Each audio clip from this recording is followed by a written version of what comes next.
Y'all ready for a very lovely show today? Yes. All right. For the first event, enter 4 great ships, well matched with their heavy oars, picked from the whole armada. Menesius commands the dragon, swift with her eager crew. Menesius stood of Italy. Soon from him, the Memmian clan would take its name. Gaius commands the huge chimera, a hulk as huge as a city that he can pick up. Torches in 3 tiers drive her on, churning as one man sweeps 3 ranked doors. Next, Sergestus, who gives his name to the Sergian house, rides the tremendous vessel Centaur. Yes, they next draw lots for starting places.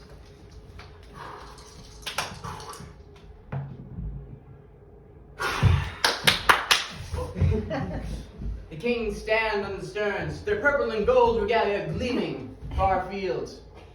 The oarsmen don their wreaths of poplar leaves. Oil poured on their naked shoulders makes them glow.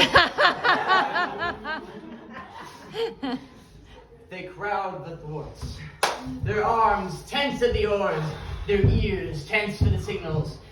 Nerves racing, hearts pounding, nerves racing, high-strung, with a grasping lust for glory. At last, appears to the trumpet. Suddenly, the ships burst forth in the line, no stopping them now. Shouts from the sailors hit the skies as they pull the oars to their decks, whipping the swells, the foam. Still dead even, they plow their furrows and rip the sea wide open with thrashing oars and breaking treble baits. Never so swift a team in a 2-horse chariot race, breaking headlong out into the field. Even when charioteers lay on the rippling reins, leaning into the whip stroke, giving the teams full head. Resounding applause, cries of partitions fill the curving bay shore rolls around the sound, and the pelted hillside volleys back the roar. Amid this deafening confusion, Gaius starts ahead, gaining the lead at the start to race across the field. Next, Cloentus, better oared, but his pine hook slows him down.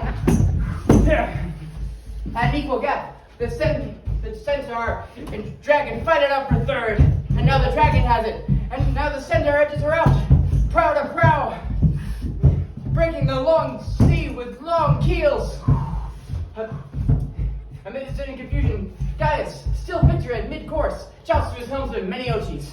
Where are you heading? Why so hard to starboard? Hold course, hug the coast, leave the deep sea to rest. That clear commands, but Meniotes, fearing some hidden reefs, turns his prow to starboard into open waters.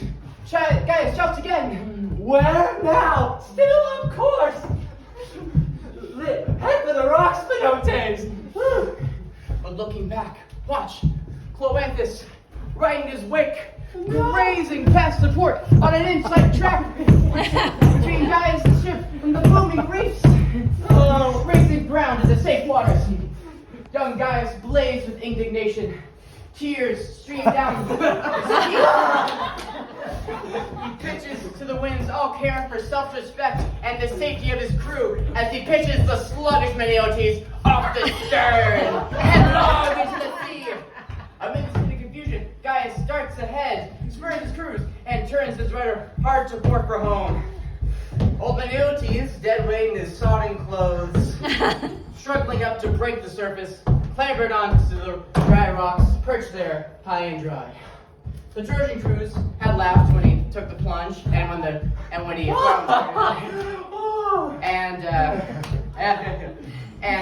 but now they laugh as he retches spews of pride from his heaving chest. Happy hope flared up in the last 2 captains now. Sergestus and Menesius, the flag past the flag, Gaius. They've been to the oars and pull for all their worth. And they pass the flagging Gaius, their chests racked, mouths parched, sweat rippling down their backs. But blind chance brings that crew the prize they yearn for. Wilder striving, Sergestus, wheeling his prow toward the rock, risking an inside track, the dangerous straits. Unlucky, he crashes into the jutting reefs, unlucky man. The crew crashes into the reefs, unlucky man. The struck crag shivers, or slamming against its ripped-toothed edges split. Oh no! The prow driven onto the rock hangs there, hoisted into the air. No! The crew springs up, trying to backwater, shouting, unshipping their iron pikes and sharp-tipped hunting poles. They rescue to save splintered oars from the surf. Menestheus, riding high, the higher for his success, oars at a racing stroke, wind at his beck and call, shoots it out into open water, homing down the coast. Swift as a dove, frightened from its cave where it nests its darling chicks and crannies, a sudden burst of wings and out its home it flies, off into open fields, terrified. And next it skims through the bright, quiet air and never beats a wing. So Menestheus, so his dragon speeds ahead, cleaving the swells on the home stretch. So she flies along on her own forward drive. First he leaves astern the Sergestus, struggling still at his beetling rock, splashing in the shallows, crying for help. No use, as he studies how to race with shattered oars. Next he goes for Gaius, that huge chimera, robbed of her helmsman, giving up the lead. That left one, Cloenthus. Menestheus goes for him all out, urging his crews to give it all they've got. To give it all they've got. All they've got. I knew it! Put your backs into the oars, you comrades of Hector! You are the ones I chose, my troops at Troy's last stand. Now show the nerve, the heart you showed on Libya's reefs, the Lonian Sea, the waves on the Lea that attacked us. It is not for first place now Menestheus strives, not for victory. Oh, if only. No, let Neptune take the winner he wants, but we must not come in last. What shame! Oh, my Trojans, just spare such disgrace. Win that victory! They were drawing abreast.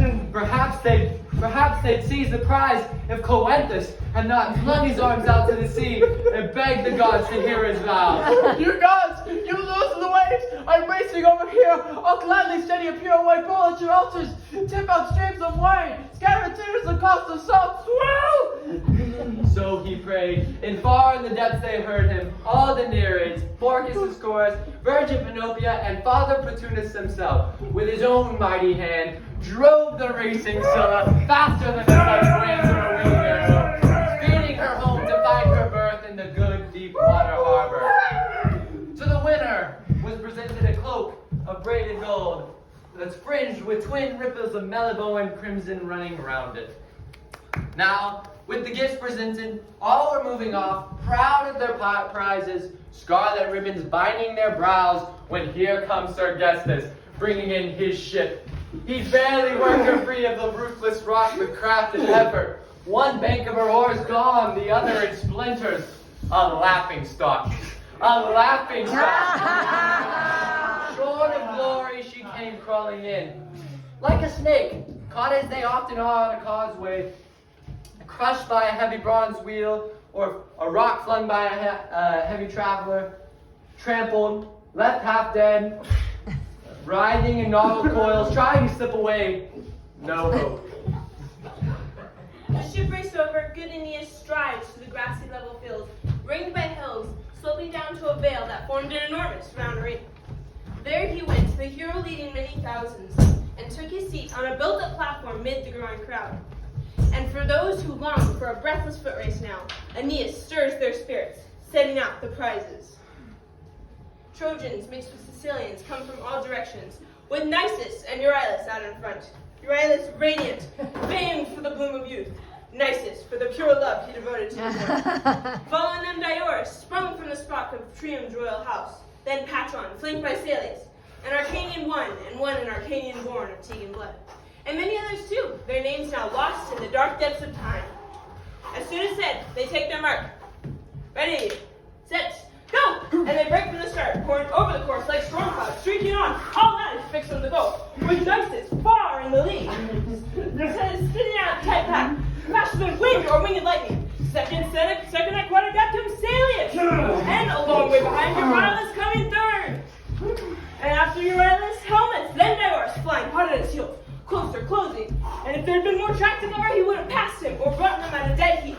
Now, closing in on the goal, when all at once, unlucky Nisus skids on a slick of blood that chanced killing bullocks, soaping the turf and green grass surface. Here is the eraser, elated, victory won, pressing the pace, he stumbles, flying face first into the blood and death of victims. But he won't forget Euryalus, his great love, never. Up from the slime he struggles and flings himself in Sailor's path instead of speed. Railing off course. As Euryalus flashes past, thanks to his friend, he takes the lead. Victor flying wrong, sped by the roaring crowd. With helmets next, and Iorus wins third prize.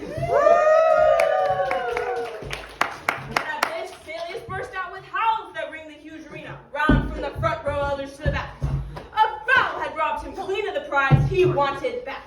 True, but Euryalus has the crowd on his side, plus modest tears. His own gallant ways, favored all the more for his good looks, and Iorus backs him up. He won third prize, but no prize for him if the winner's prize were returned to Salius' hands. Your prizes are yours. They all stand fast, young comrades. No one else is our ranked list of winners now.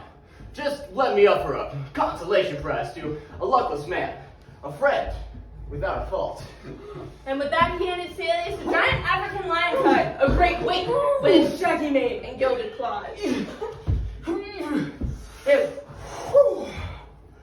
If losers win such prizes, Nisus erupted now. and those who trip such pity, what gift will you give Nisus with his soul? Why, I clearly earned the prize, but first place, the same luck that had leveled Salius and not knocked me down. And with each word, he points at the sopping muck that fouled his face and limbs. The fatherly captain smiled and had them fetch a shield. This gleaming trophy he gives the fine and runner. And scene.